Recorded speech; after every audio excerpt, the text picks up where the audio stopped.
Dear audience, अब आपको हम पैसा से संबंधित कुछ एक नए तरीके से समझाने वाले हैं। आप समझने का प्रयास करें। गुड्स यानी सामान के लेन देन समय आप बाज़ार में जाते हैं, बहुत सारा सामान खरीदते हैं, तो सामान खरीदते समय आप किस किस तरह के वर्ड्स इस्तेमाल कर सकते हैं। सबसे पहले तो जब आप सामान खरीदते हैं तो आप उसकी कीमत पता लगाते हैं, तो उसे हम कहते हैं रेट, प्राइस, कॉस्ट या worth. What is the price of this, how much is this, ठीक है। तो अगर आप उसकी ये सारे वर्ड एक ही हैं, यानी प्राइस, रेट, कॉस्ट या वर्थ।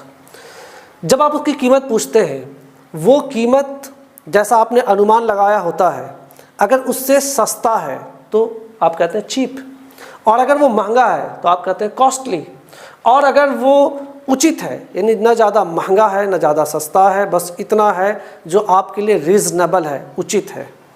तो यहाँ से वर्ड याद कर लें। कीमत के लिए, मूल्य के लिए रेट, प्राइस, कॉस्ट और वर्थ वर्ड का इस्तेमाल किया जाए, और जैसा आपको कीमत लगे यानी महंगा लगे तो आप कॉस्टली, सस्ता लगे तो चीप, उचित लगे तो रीज़नेबल वर्ड का इस्तेमाल करें।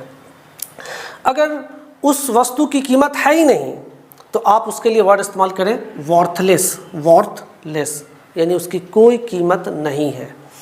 और अगर वो बहुत बहुमूल्य है, कीमती है, तो आप वर्ड का इस्तेमाल करें वैल्यूएबल, वैल्यूएबल। आप जब सामान खरीदते हैं तो उसका दो ही रूप हो सकता है, या तो आप उस सामान के बदले में उसे नगद पैसा देंगे, दैट इज़ कॉल्ड कैश। और अगर आपके पास पैसा नहीं है, आप उससे उधार चाहते हैं, बाद में पैसा देना चाहते हैं, that is called credit, cash, credit. कुछ दुकानदार अपने वस्तु के सेल के लिए पहले से ही एक ऑफ़र लगा रखे होते हैं कि अगर आप ये सामान खरीदते हैं तो आपको 20% डिस्काउंट मिलेगा, 30% डिस्काउंट मिलेगा, 40% डिस्काउंट मिलेगा, दैट इज़ कॉल्ड ऑफ़र। जब 20% वो ऑफ़र दे रहा है, इसका मतलब कि सही कीमत पर, यानी अगर 100 रुपये का सामान है, 20% वो ऑफ़र दे रखा है, तो अब आपको 20 रुपीज़ रिड्यूस करके, रिड्यूस का मतलब घटाकर, उस कीमत को 20% घटाकर आपको कीमत चुकाना है। यू हैव टू पे द रेस्ट अमाउंट। तो रिड्यूस का मतलब घटाना। ऑफ़र आपको मिलता है, दुकान में जाए, आपको मॉल वगैरह में देखने के लिए मिलेगा। कुछ ग्राहक ऐसे होते हैं जो दुकानदार से मोल भाव करते हैं कि मुझे सामान इतना में नहीं, इतना में चाहिए, इतना में नहीं, इतना में चाहिए। तो अगर आप मोल भाव करते हैं तो उसके लिए एक वर्ड है बार्गेन। और बार्गेन के ज़रिए आप क्या करना चाहते हैं? आप चाहते हैं कि दुकानदार आपको एक ख़ास छूट दे, तो दैट इज़ कॉल्ड कॉन्सेशन या डिस्काउंट, यानी कि छूट। तो बार्गेन मोल भाव, कंसेशन या डिस्काउंट मतलब के छूट, यानी उस वस्तु पर दी गई छूट। कभी आप दुकानदार के पास जाते हैं और दुकानदार जो है वो कहता है कि ये सामान हमारे स्टॉक में है, तो दैट इज़ स्टॉक में है, यानी कि भंडार में है, यानी हमारे पास उपलब्ध है, अवेलेबल है। और अगर मान लीजिए कि आपने दुकानदार से कहा कि मुझे ऑक्सफोर्ड डिक्शनरी चाहिए और वो उसके दुकान में उपलब्ध नहीं है, तो वो कहता है it is out of stock, यानी कि हमारे दुकान में ये उपलब्ध नहीं है, अनअवेलेबल है। तो अगर अवेलेबल है तो इट इज़ इन स्टॉक, अगर अवेलेबल नहीं है, अनअवेलेबल है, तो it is out of stock. और स्टॉकिस्ट जो उस पॉइंट पर, जो उस जगह पर जो व्यक्ति मौजूद है, जो सारा सामान को उसने भंडार घर में रखा है, उसको कहते हैं stockist. That point is called stockist.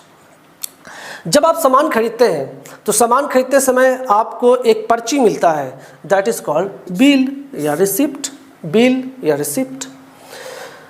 आप दुकानदार के दुकान में क्या क्या इवेंट्स हो रहा है, यानी वहाँ पे वस्तु खरीदा जा रहा है, दैट इज़ कॉल्ड बाई। और खरीदने वाला बायर, सॉरी, बाई मतलब खरीदना, बायर खरीदने वाला, और जो बेच रहा है यानी बेचने को कहते हैं सेल और बेचने वाले कहते हैं सेलर। और एक वर्ड है और सेल, तो ये सेल क्या है? वर्ब है। ये सेल क्या है? नाउन है।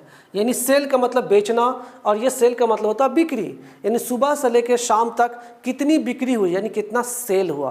तो स्पेलिंग पर ध्यान रखें, ये सेल वर्ब है, सेल मतलब बेचना, और ये वर्ड स्पेलिंग पर ध्यान रखें, सेल यानी बिक्री। सेल्समैन यानी विक्रेता, जैसे शॉपकीपर भी कहते हैं, ट्रेडर भी कहते हैं। और अगर हम शेयर मार्केट की बात करें तो शेयर मार्केट में, स्टॉक मार्केट के अंदर एक वर्ड है बुल मार्केट और बियर मार्केट। बुल मार्केट का मतलब होता है कि जब स्टॉक मार्केट में प्राइस बहुत हाई जा रहा है, राइजिंग कर रहा है, बढ़ रहा है, उसकी कीमत में वृद्धि हो रही है, that is called bull market. और अगर उसकी कीमत स्टॉक मार्केट में घट रहा है, that is called beer market. I hope कि आपने इसे अच्छे तरीके से समझा होगा। अब आप अपने डेली लाइफ में ये सारे वर्ड्स का एक एक करके इस्तेमाल करें।